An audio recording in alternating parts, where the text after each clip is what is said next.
My name is Meredith Lavin. I'm the director of the Sundance Institute's Film Forward program and all of our educational initiatives. That was amazing. That was fantastic. When you see great art, it feeds your soul, it lifts your soul.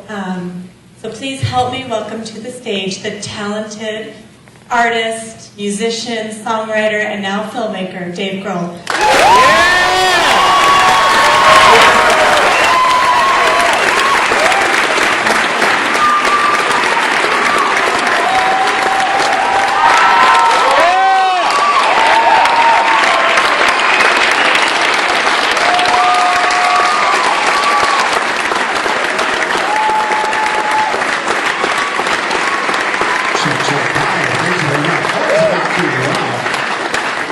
Thanks for coming. Glad you liked it. Thank you very much.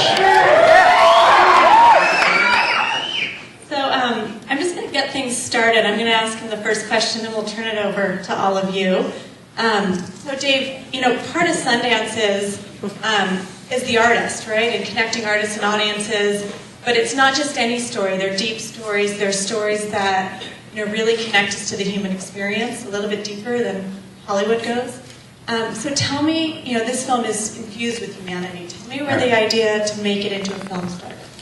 It started, really, as you see in the movie, it started like 20 years ago when I went to Sound City for the first time. And my connection to the studio is more than just, like a musician going somewhere and recording something that means nothing. It was like, I went there as a kid and I was a total shitbag, and this dump turned out to be one of the greatest studios in the world, virtually unknown, and those 16 days really changed my life forever. So I remained friends with them I'm still friends with them. Like, I was always friends. I'd go there for barbecues on Fridays, and because it was such a close-knit, like, small scene of musicians and friends, not everybody recorded, Jay-Z wouldn't make a record at fucking Sound City. It was like, just these sort of dirtbags like me would go there and record. Because it was so far out of the way, and because of what the place represented, it really was a room where you would set up your stuff and hit record, and there was nowhere to hide. You would just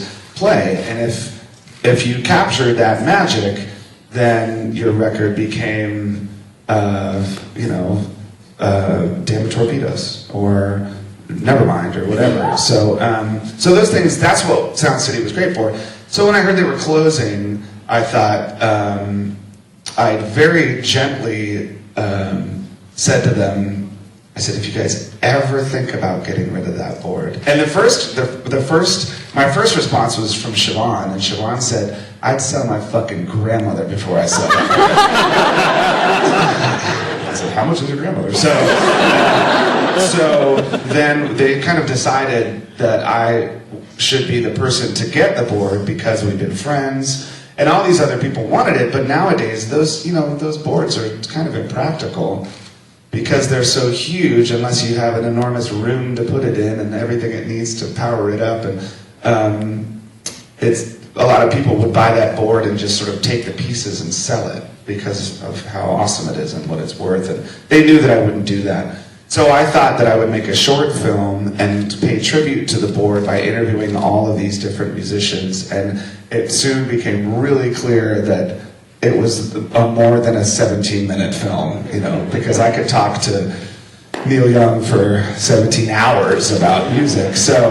And it just sort of blossomed. But the greatest thing was that in doing that, one of the reasons why I think we kept the integrity of the film is because we're completely independent of anyone. We decided we're going to make this movie. Me and my good buddy Jim Rhoda, who's a musician and understands the entire conversation completely, grabbed a couple friends. In total, our crew was maybe 16 people, and we kept everyone out because we didn't want anyone to say, well, you need a car chase or whatever.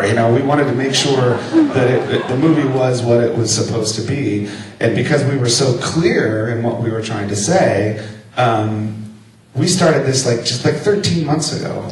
We interviewed 40 people, and we made a fucking record, and we made a movie, and we did all of it in 13 months, and now we're here at Sundance, and it's like, if you and your friends have the passion and the drive and a clear vision of what to do, then just do it. Don't let anybody tell you what to do. Just fucking do it. It's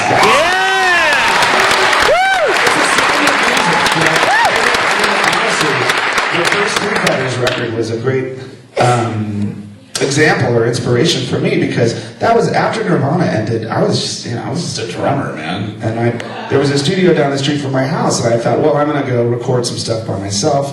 I didn't have a label, and I didn't have a producer, and I didn't have anyone telling me what to do. And I spent 6 days in the studio and made that record. I didn't even think it was going to be a band. I played all the instruments myself, and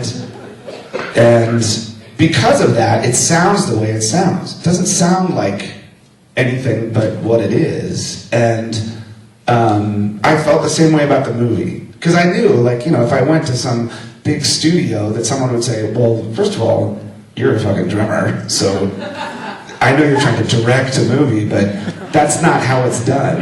And when you follow people like that, when you follow someone that's telling you what to do, I don't think it gives you the chance to do it yourself the way that you would do it. I never took lessons to play the drums or guitar. I play them wrong. But when I do it, it sounds like me, and I think it's the same thing making film. It's like, don't have someone tell you what to do. Do exactly what you imagine doing, because if I could fucking direct a movie, give me a break. You know what I mean? I talk a lot too. I know I'm supposed to answer other people's questions, but I get a little fired up. Okay.